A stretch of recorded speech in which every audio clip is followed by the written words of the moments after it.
What's up, guys? Hope you have a fantastic week so far. Once again, I bring you guys another video. We look at the 5 greatest mysteries in Warhammer 40k by Major Kill. I probably covered a few of these, most likely, or maybe I haven't. I don't know. There's so much lore in Warhammer that I am always learning something new, which is a good thing. I'm definitely excited for it because Major Kill does such great content, so I'm expecting a really well edited, funny, informative video. It's just enjoyable to watch. If you guys want to check out the original video, it'll be in the description as always. Make sure you guys show them some love. These creators of Warhammer does a great job with really separating the lore of Warhammer to make videos for someone like me who's really new to Warhammer. I'm only about, what is it, about 3-4 months really of learning Warhammer. So without guys like Major Kill and all the other creators, I'd have no idea where to start or where to go. So make sure you guys show them some love, like, subscribe to this channel if you have not. And if you guys also enjoy my content, you guys enjoy my reactions, please don't forget to like and subscribe. Let's get to it.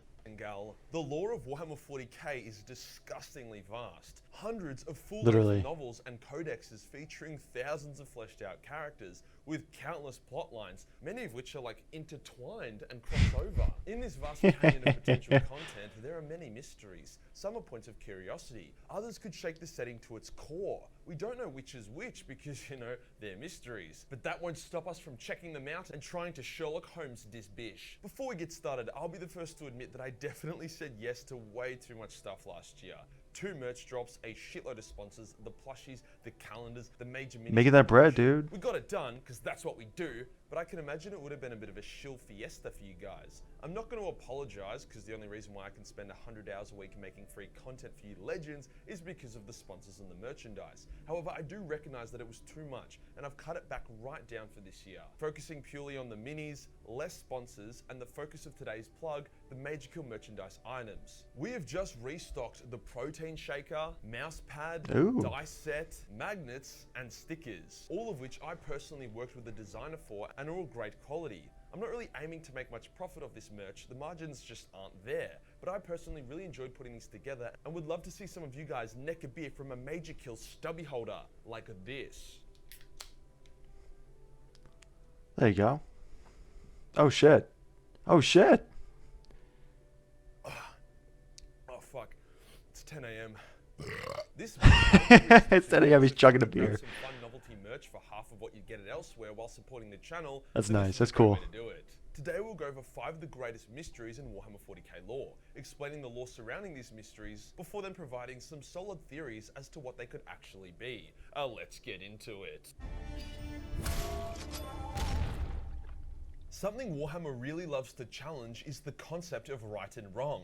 If you're doing a morally good thing for the wrong reasons, is that still better than doing the morally bad thing for the right reasons? Does Chaos have a point when it says that the Emperor is a hypocrite and his Imperium is built on lies? Well, it all really depends on the mystery of what happened at Molech. I can see when that. the Emperor was making his Primarchs, he had the knowledge and mastery to forge their bodies with his own psychic power and mastery of genecraft, but he didn't know how to give them that special Primarch source, the power to shape the galaxy and bend destiny.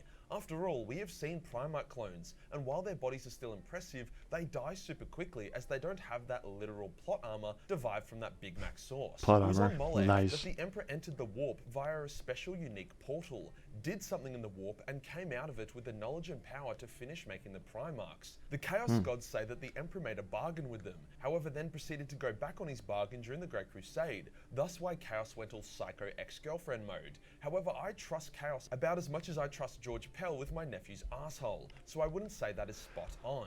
We don't know for Major. sure. All we know is that he went in, came out empowered and aged, went back a few centuries later to close the portal and put a massive garrison to defend it, and then Horus later broke through the garrison and went in himself and came out empowered. However, we are never told what they actually did in there, which is frustrating as it would pretty much answer the big question.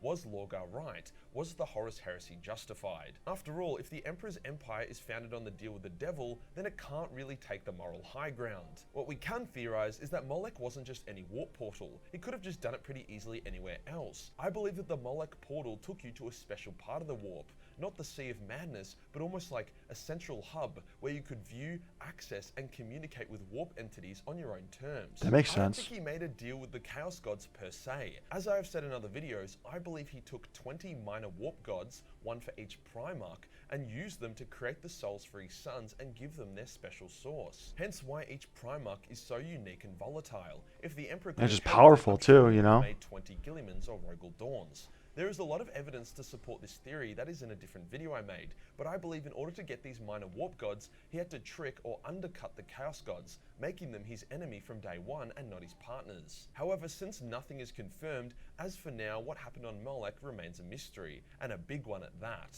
Speaking of Primarchs, by far the fandom's favorite mystery is the mystery of the two. See, that doesn't sound that far-fetched because the Emperor always wanted to get it his way, you know? I'm not saying it like in a way like a excuse me, like a whiny child, but like he didn't really see eye to eye with individuals, like even his own Primarchs, his own kids, you know? So I can see him kind of just doing it, just going in there, tricking them, getting the shit he wanted and getting out. And him not he thinking of any repercussion or anything because he got it his way. Like I can totally see that. That's kind of just his personality, you know. Do it now, deal with consequences later, you know. I mean, it doesn't seem that far-fetched, but again, it's Warhammer, so who knows? Like there's never like any logical explanation for anything. That's just Warhammer. Who lost Primarchs. There were 20 legions, 20 or 21 Primarchs if you count Amigon. However, at some point, 2 Primarchs were lost in such a terrible way that not only were all traces and records of them expunged forever, but even their memory was psychically wiped from the Primarchs who knew them. When Rogel Dorn was given his memory back briefly, he fell to his knees and asked Malkador to take it back off him. When Horus tried to utter their names in front of Malkador like the little shithead teenager he was, Malkador force choked the fuck out of him and nearly killed him right then and there. It's so mysterious, like whatever they did had to have been worse than betraying the Emperor and becoming a demon, since that is what half his sons did and there are still plenty of records about them. To compound this mystery further, only the Primarchs were expunged and deleted. Their legions were allowed to be incorporated into the others, mostly the Ultramarines, and had no recorded gene seed issues. So it does make you wonder what those Primarchs could have done. The lore has actually given a surprisingly high amount of information about them. Nothing specific, however it's implied that Leman Russ was responsible for killing one of them, whilst it appears that the Rungdung Xenocides may have been responsible for the demise of the other. When the Emperor met each of his sons, it was heavily implied that to defy the Emperor and refuse to join him would result in the Emperor annihilating his own son. Jagadai understood this, which is the main reason why he joined the Imperium in the first place.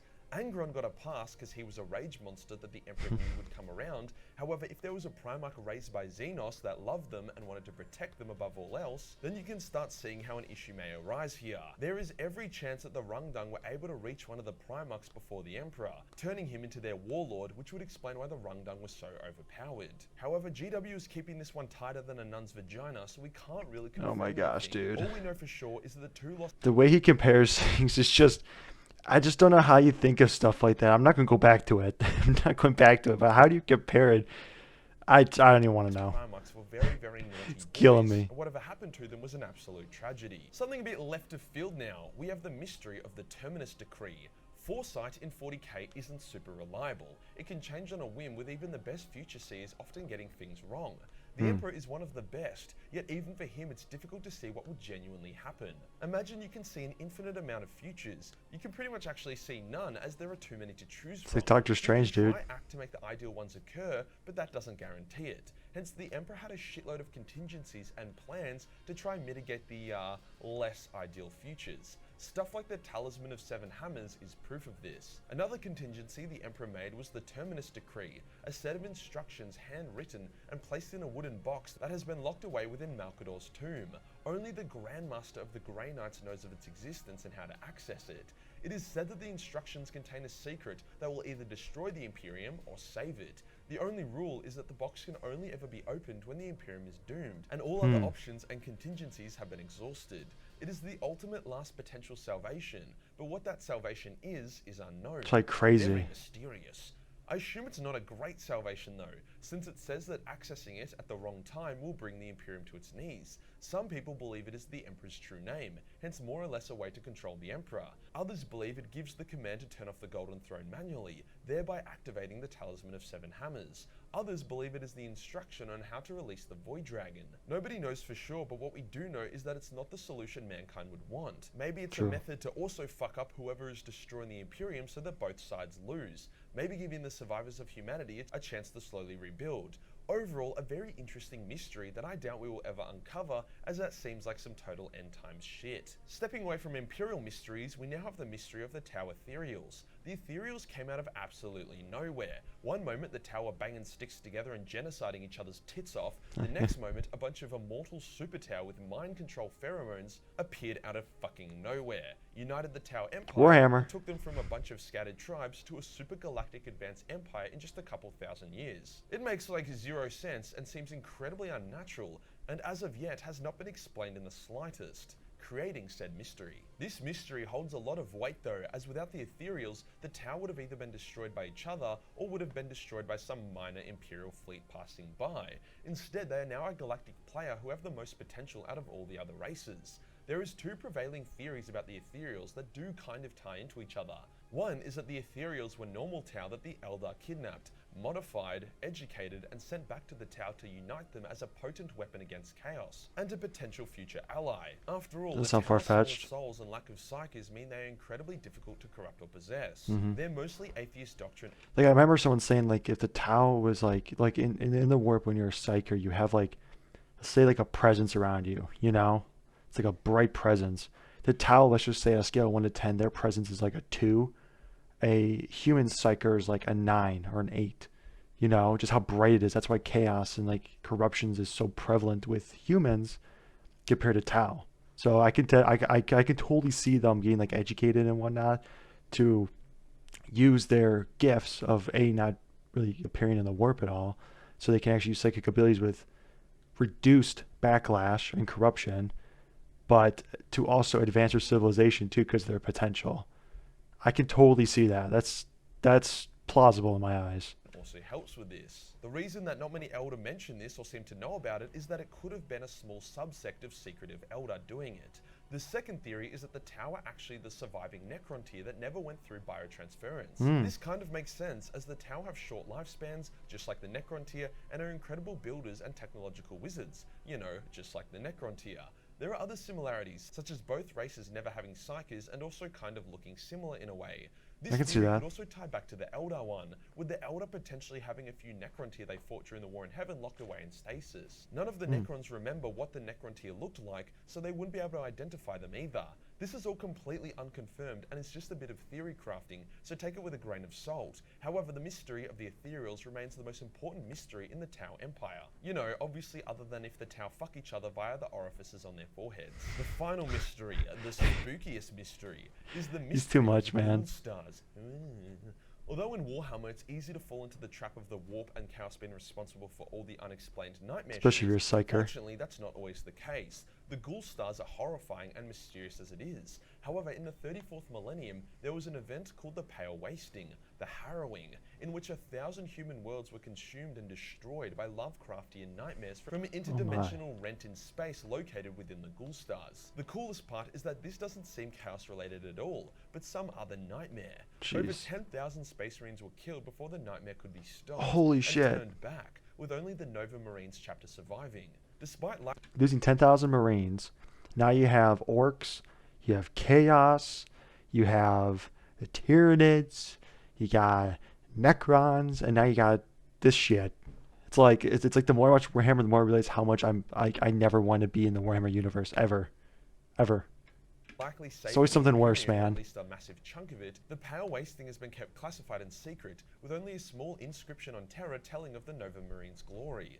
Despite the Pale Wasting being driven back, most of the region remains infected and uninhabitable, Wow. and very spooky. There's a flayed one Necron kingdom there, a bunch of literal fucking ghouls, and even the Tyranid Hive fleet that flew through it became twisted, showing that the It even fucked with the Tyranids. Oh my gosh, like I said, there's always something worse, man. You know, you think you're the top dog on the street, and then nope, there's something worse. Oh my gosh, not even Tyranids are safe. That's crazy. influence of the Wasting remains. The Imperium has stated And it's that the they remains expect too, this, which is one crazy. of the spookiest loyalist chapters, to act as eternal guardians of the stars. Wow. The first line of defense should the Power Wasting return. They themselves are a mysterious chapter, using a glass throne to do something mysterious and important. Not gonna lie, probably using it to keep the rift between dimensions closed, but once again, just another theory for just another mystery. And before anyone asks, yes, the Black Templars did once yeet into the Ghoul Stars and try and blow it up. That's weaponized autism for ya. In lore, there used to be an Inquisitor literally called Obi-Wan Sherlock Clouseau. Let's get that man on the case. If you enjoyed the video, Wow, go that's and support the awesome. channel, then That Patreon is the name. place to- That was interesting, man. Like I know, like, you know, they were all like definitely mysterious. Jeez, gosh, can't speak. But that last one really got me, man. Like, even mess with the Tyranids, completely just slapped humanity in its face. Like that. That's creepy. There's always something worse, man. There's always a bigger fish. And I wonder if, let's just say, it gets released again, or let's just say maybe humanity can like use it. You can basically probably destroy the Tyranids because it messed with them. You know, messed with them, and that's just the remains of it is doing that. You know.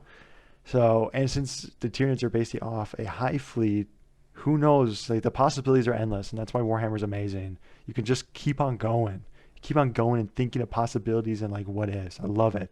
But I hope you guys enjoyed the video. I know I did.